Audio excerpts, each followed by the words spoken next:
Hello दोस्तों, अस्सलाम वालेकुम। आज मैं फिर लेकर आई हूँ आप लोगों के लिए बहुत ही ज़बरदस्त आलू गोश्त की रेसिपी। जी हाँ, जो कि बनाने में बहुत इजी होंगी लेकिन खाने में बहुत ज़बरदस्त होगी ये रेसिपी।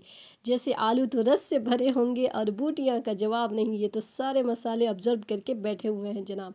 तो आप अगर इसी स्टाइल में फ़ॉलो करके बनाएं तो बहुत ही रसीली जूसी से आपकी बूटियों का हर पीस होगा और आप मज़े से खाएँगे। तो अगर आपको भी आलू गोश्त पसंद है तो वीडियो में लास्ट तक बने रहिए। तो चलिए हम रेसिपी स्टार्ट करते हैं। उससे पहले चैनल पे नए हैं तो सब्सक्राइब भी कर लीजिए। वीडियो पसंद आने पर लाइक एंड शेयर भी ज़रूर कीजिएगा। तो यहाँ पे हमने लिया है 700 ग्राम के करीब मटन। इसे वॉश करके साइड पे रख लेंगे। अब यहाँ पे हम कुकर लेंगे।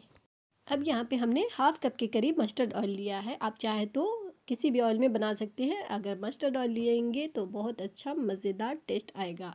कोशिश कीजिएगा कि अगर आपके पास हो तो उसी में बनाएं। यहाँ पे हमने हाफ़ स्पून शाहजीरा, हाफ़ स्पून ज़ीरा और 2-4 लौंग, 3-4 छोटी इलायची, एक टुकड़ा दालचीनी का, दो तेज़पत्ते और एक बड़ी इलायची डालकर हमने कड़क जाने के बाद एक प्याज को हम यहाँ पे ब्राउन करेंगे। अभी हम यहाँ पे एक ही प्याज ऐड किए हैं और बाकी हम पूरे गोश्त में 3 से 4 प्याज लेंगे। अगर बड़े साइज़ का है तो 3, वरना मीडियम साइज़ का है तो 4। तो यहाँ पे हमने एक प्याज को ब्राउन किया था और उसके बाद उसमें गोश्त ऐड कर देंगे और बाकी के प्याज हम इसके बाद ऐड करेंगे। यहाँ पे हमें अच्छे से 2-3 मिनट तक इसकी भुनाई करनी है गोश्त को प्याज के साथ। जब ये वाइट हो जाए तब उसमें फिर से हम पोटैटो डालेंगे और पोटैटो को नाइफ से हम पिंच कर देंगे ताकि इसमें सारा जूस, सारा रस, सारे मसाले का फ्लेवर इसमें भी जाए। तो ये हम मीडियम साइज़ का आलू था, इसमें इस वजह से हमने काटा नहीं है। अगर बड़ा है तो आप भी इससे काट भी सकते हैं। यहाँ पर 3 टेबल स्पून के करीब अदरक लहसुन का पेस्ट हमने भर कर लिया है और 1.5 स्पून हमने सॉल्ट ऐड की है। आप अपने टेस्ट के हिसाब से ऐड कर लीजिएगा नमक। अब 3 से 4 मिनट इसकी अच्छे से भुनाई करेंगे अदरक लहसुन और ब्राउन प्याज के साथ। इसका बहुत अच्छा फ्लेवर आएगा। इस स्टेज पे जब पहुंच जाएगा, अच्छे से भुनाई हो जाएगी, तब इसमें हम प्याज डालेंगे। ये 3 प्याज है मीडियम साइज़ का और आपके पास अगर गोश्त आप ज़्यादा ले रहे हैं तो प्याज की क्वांटिटी भी बढ़ा घटा कर लीजिएगा उस हिसाब से।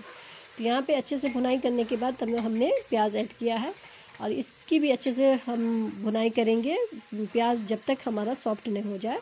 बाकी के हम मसाले ऐड नहीं करेंगे। ये अच्छे से भुनाई होने के बाद ये सॉफ्ट हो जाएगा प्याज, तब उसके बाद इसमें ड्राई मसाले हम ऐड करेंगे। तो ये देखिए सॉफ्ट हो गए हैं प्याज। तो यहाँ पे ड्राई मसाले जाएंगे 1 टेबल स्पून मिर्चा पाउडर और 1 टेबल स्पून धनिया पाउडर और हाफ़ स्पून हमने हल्दी पाउडर, हाफ़ स्पून भुना ज़ीरा और हाफ़ स्पून के करीब हमने काली मिर्च भी ऐड की है और 1 स्पून के करीब कश्मीरी मिर्च। अब इन सब मसाले को अच्छे से भुनाई करेंगे और थोड़े से पानी की ज़रूरत होगी, वहाँ पे हम पानी ऐड करेंगे ताकि मसाला जले नहीं। तो एहतियात से यहाँ पे मसाला थोड़ा मेरा हल्का फुल्का सट गया था, तो आप एहतियात से देखिएगा। मसाला डालें तो फ्लेम को थोड़ा लो पे करके अच्छे से भुनाई करें। यहाँ पे थोड़े से हमने नमक और ऐड कर दी है हाफ़ स्पून के करीब। अब इसकी अच्छे से भुनाई करेंगे और जहाँ पे आपको ज़रूरत लगे कि हाँ पानी डालना है, वहाँ पे आप पानी डालकर भी इसको अच्छे से भुनाई कीजिएगा। सटना नहीं चाहिए मसाला। अब जब अच्छे से भून जाए, 3 से 4 मिनट हो जाए, मसाला अच्छे से भून जाए, तब इसमें हम डालेंगे दही। इसमें 2 टेबल स्पून के करीब हमने दही डाला है और दही डालते वक्त आप फ्लेम को लो कर दें या बंद कर दें। अगर हम हाई फ्लेम पे डालेंगे दही तो फटने का चांस होगा, इसलिए हमें लो कर देना है या बंद कर देना है ताकि दही हमारा फटे नहीं। तो अच्छे से मिक्स करने के बाद इसमें भुनाई कर देंगे 3-4 मिनट दही के साथ भी। उसके बाद जब अच्छे से हमारा मटन भुन जाए तब इसमें हम ग्रेवी लगा देंगे। आप अपने हिसाब से ग्रेवी लगा दीजिएगा। तो ये देखिए मटन हमारा भुन चुका है। तो इसमें हम थोड़े से हाफ़ स्पून से भी कम हम दालचीनी पाउडर ऐड किए हैं और हाफ़ स्पून गरम मसाला। दालचीनी पाउडर आपके पास हो तो डालें, वरना स्किप कर दें। डालिएगा तो अच्छा ही फ्लेवर आएगा। तो यहाँ पे उसके बाद हम पानी ऐड करेंगे। वार्म वाटर यहाँ पे ऐड करना है, तो आप अपने ग्रेवी के हिसाब से वाटर ऐड कर लीजिएगा। तो ये हमारा भुन चुका है, अब इसमें हम पानी लगा देंगे। तो ये देखिए अच्छे से भुनाई करने के बाद इसमें हम पानी ऐड करेंगे। तो 1 कप के करीब हमने पानी ऐड की है और उसके बाद लीड लगा देंगे। 3 से 4 सीटी आने तक वेट करेंगे। गोश्त के हिसाब से जितना सीटी में आपका गोश्त गलता है उस हिसाब से रखिएगा।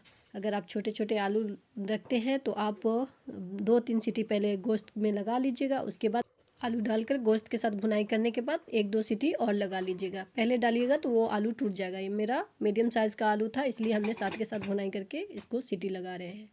यहाँ पे 2-3 सीटी तक हम वेट करेंगे। ये 3 सीटी में परफेक्ट गल चुका था। तो चलिए इसको हम देखते हैं 2 सीटी के बाद। तो यहाँ पे हम इसका सारा स्टीम निकाल लेंगे। ये 3 से 4 सीटी हमने लगाया है तो परफेक्ट गल चुका था हमारा गोश्त भी और आलू भी। बहुत ही सॉफ्ट, बहुत ही जूसी, जितना हमें चाहिए। अगर आपको जितना पसंद है उस हिसाब से आप सीटी लगा सकते हैं। अगर आप इसे चाहें तो पतीले में भी बना सकते हैं। वही है कि थोड़ा सा उसमें टाइम लगेगा, आधा घंटा के करीब आपका ये पतीले में बनाने से वही होता है कि आधा घंटा ले लेता है। तो हम लोगों को टेस्टी भी चाहिए लेकिन जल्दी भी चाहिए, तो इसलिए कुकर बेस्ट ऑप्शन है। तो चलिए इसे डिश आउट करके देखते हैं। तो ये देखिए बहुत ही ज़बरदस्त हमारा आलू गोश्त बनकर रेडी है। तो आप इसे कब बना रहे हैं कमेंट में ज़रूर बताइएगा। ये बहुत ज़बरदस्त बनकर रेडी हुआ है। आलू में भी सारे रस बस गए हैं और बूटी भी एकदम से जूसी और सॉफ्ट बना है। बहुत ज़बरदस्त ये रेसिपी बनी है। तो आप ज़रूर ट्राई कीजिएगा एक बार, और वीडियो पसंद आने पर लाइक एंड शेयर ज़रूर कीजिएगा। सब्सक्राइब नहीं किए तो वो भी कर लीजिए। तो चलिए इसे हम तोड़ कर देखते हैं कितना सॉफ्ट, कितना जूसी बना है। हमारा आलू भी परफेक्ट गला है और गोश्त की बूटियां भी परफेक्ट गली हैं। और आलूओं में जो हमने नाइफ़ से पिंच कर दिया था, जिसकी वजह से आलू भी फीका फीका सा नहीं है, बहुत अच्छा से उसका फ्लेवर घुस गया है। अब मटन का तो जवाब नहीं है। बहुत ही जूसी सॉफ्ट बना है ये रेसिपी। आप ज़रूर ट्राई कीजिएगा। और वीडियो कैसी लगी आप कमेंट में ज़रूर बताइएगा। और हाँ, हमने देखा आप अभी तक सब्सक्राइब नहीं किया है तो जल्दी जल्दी कर लीजिए, ताकि ऐसे ही टेस्टी और इजी रेसिपी आप तक आती रहे। तो चलिए फिर मिलते हैं नेक्स्ट वीडियो में। तब तक के लिए बाय बाय, अल्लाह हाफिज़।